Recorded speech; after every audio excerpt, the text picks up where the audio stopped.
मित्र नाना, आपल्या उद्याच्या खासदार शोभाताई, व्यासपीठावरील सर्वच मान्यवर आणि जमलेल्या माझ्या देशभक्त बांधवांनो, भगिनींनो आणि मातांनो, शोभाताई, तुम्ही योग्य वेळेला उमेदवारी घेतलेली आहात. कारण आता 10 वर्ष ज्यांना निवडून दिलं होतं त्यांचा नाकर्तेपणा धुळेकरांनी पाहिलेला आहे.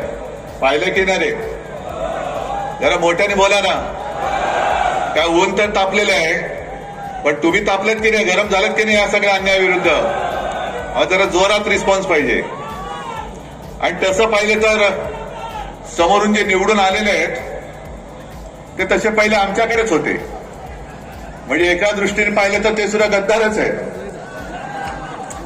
पण तेव्हा काय होतं नाना, तुम्हाला सांगतो, आपण लढत होतो एकमेकाशी आणि धुळे मतदारसंघ आम्ही दिला होता सोडून त्यांना. त्यांच्याकडे उमेदवारच नाही. म्हणजे ज्या पक्षाकडे उमेदवार नव्हता त्यांनी माझ्या शिवसेनेतला उमेदवार त्यावेळेला घेतला होता आणि मग शिवसेनेच्या मदतीने 2 वेळा विजयी झाल्यानंतर त्यांना वाटायला लागलं धुळे हा त्यांची खाजगी मालमत्ता आहे. असं नाहीये. आज तो तमाम धुळेकर आणि शिवसेना प्रेमी हा शोभाताई तुम्हाला विजयी केल्याशिवाय राहणार नाही, हा शब्द मी इकडे तुम्हाला द्यायला आलेलो. काय आता किती, आता बस नाही, एकदा झाला, दोनदा झाला, आता थांब रे. किती वेळा तेच ते, आता बस झाला. महत्वाचा मुद्दा काय की आज तिकडे नगरमध्ये आपल्या पंतप्रधानांची सभा झाली आणि त्यांनी आपलं नेहमीप्रमाणे, आता एकतर काय झालेलं आहे, यांच्या सगळ्या भाजपावरती कोणी आईवडिलांनी संस्कार केलेत की नाही हा प्रश्न आता देशाला पडलाय. वेळाआकडे काही बोलतायत, म्हणजे अगदी खालच्या पातळीवरती जाऊन बोलतायत. हेच ते पंतप्रधान, मला लाज वाटते की गेल्या वेळेला त्यांच्यासाठी आम्ही मतं मागितली होती. गेल्या 19 साली किंवा 14 साली मला वाटतं मनमोहनजी पंतप्रधान होते त्याच्या आधी, तेव्हा मोदीजीच बोलले होते की मनमोहन सिंग रेनकोट घालून आंघोळ करतात. ते कधी पाहायला गेले होते? हे असं चोरून बघायची सवय जुनी आहे त्यांची, नवी काही नाहीये. मग त्याच्यानंतर आता पवार साहेबांना बोलले भटकती आत्मा. मोदी साहेब, तुम्ही कुठून आलात, तिथल्या मातीचे संस्कार आम्हाला माहित नाही, पण आमच्या या शिवछत्रपतींची आणि जिजाऊची ही महाराष्ट्राची पवित्र माती आहे. या मातीमध्ये असे संस्कार आम्ही कधी आमच्या मुलांना करत नाही, आम्ही नाही करत. आणि या धुळ्यामध्ये तुमच्याकडे पाणी वगैरे येतं का रे नीट? बरं, 1 दिवसाआड येत असेल ना? 2 दिवसाआड, 3, 4, 5, 6, 7, 8.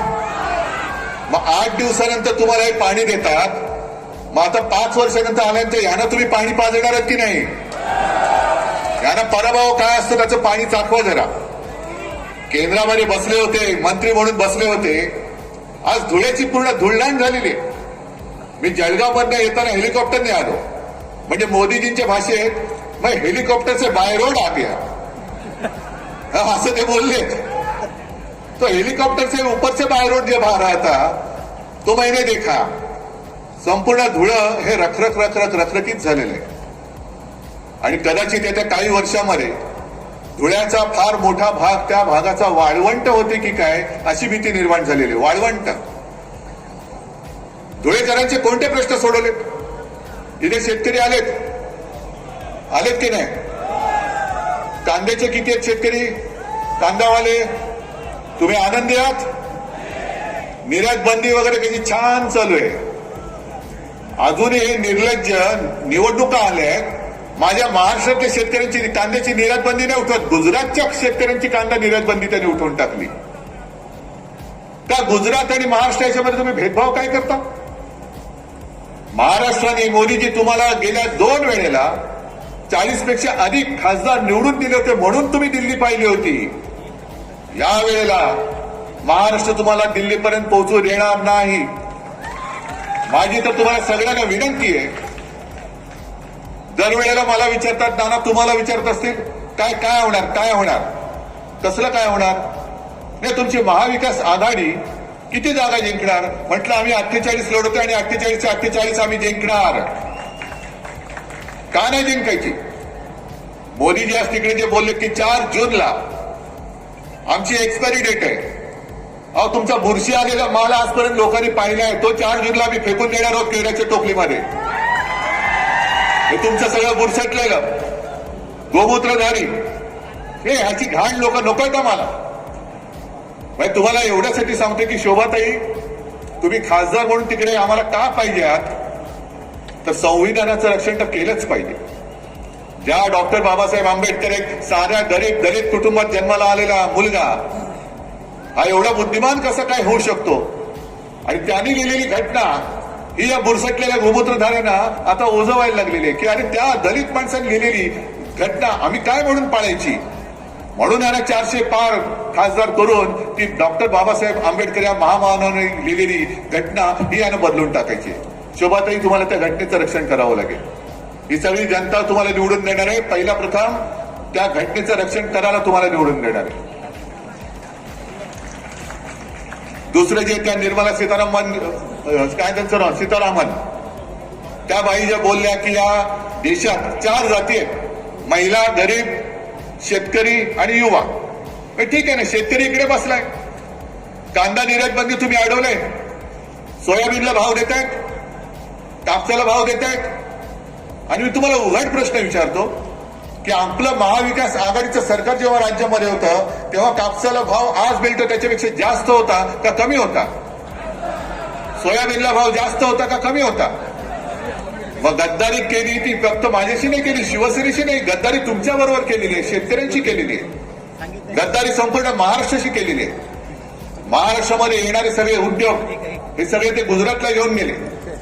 आणि जा त्या 2 वेळा तुम्ही ज्यांना खासदार म्हणून आपण निवडून दिलं त्यांना विचारा की इथली MIDC ओस का पडलेली आहे, का नाही आले उद्योगधंदे. म्हणजे तुम्ही एक तर महिलेचं रक्षण करत नाही, ते सुधीर मुनगंटीवार एवढ्या नीच आणि बिभत्सपणाने, म्हणजे त्यांच्या आई वडिलांचे संस्कार आहेत. मोदीजींच्या व्यासपीठावरती ते बोलले बहीण भावाच्या नात्याबद्दल, मी ते शब्द उच्चारू सुद्धा शकत नाही, एवढ्या बिभत्सपणाने आणि विकृतपणाने मुनगंटीवार बसले तिकडे आमचे सांस्कृतिक मंत्री. ही संस्कृती महाराष्ट्राची. मुद्दामून तुम्ही बघा ते काय बोललेत बहीण भावाच्या नात्यावरती. बहीण भावाच्या पवित्र नात्याला सुद्धा तुम्ही बदनाम करताय. अरे तुम्ही भाजपवाले, तुम्ही आम्हाला काय हिंदुत्व शिकवता. तुम्हाला बहीण भावाचं नातं नाही माहीत आणि तुमच्याकडनं आम्ही हिंदुत्व शिकायचं. मोदींच्या हातामध्ये म्हणे देश सुरक्षित आहे. अहो, देशातल्या महिला सुरक्षित नाहीये. तिथल्या त्या क्रीडापटू, महिला क्रीडापटू त्या तिकडे बसल्या होत्या आंदोलनाला, त्यांच्याकडे तुम्हाला बघायला वेळ नाही. मणिपूर मधल्या महिलांची धिंड काढल्यानंतर ना गृहमंत्री तिकडे जात, ना प्रधानमंत्री तिकडे जात. आणि आता काल परवाकडे घडलेली घटना आहे ती कर्नाटकमध्ये, बघितलं का तुम्ही व्हिडिओ? तो काय नाव, प्रतिसाद द्यायचा है. मित्रों, मैं बचपन में वडनगर में रेलवे स्टेशन पे चाय बेचता था. आता या ठिकाणी बसलेल्या समाज मंडपात लोकांना मी विनंती करतो की या देशातल्या पंतप्रधानांना तुम्ही चहा विकताना जर बघितलं असेल तर आपला हात जागेवरनं उभा करा.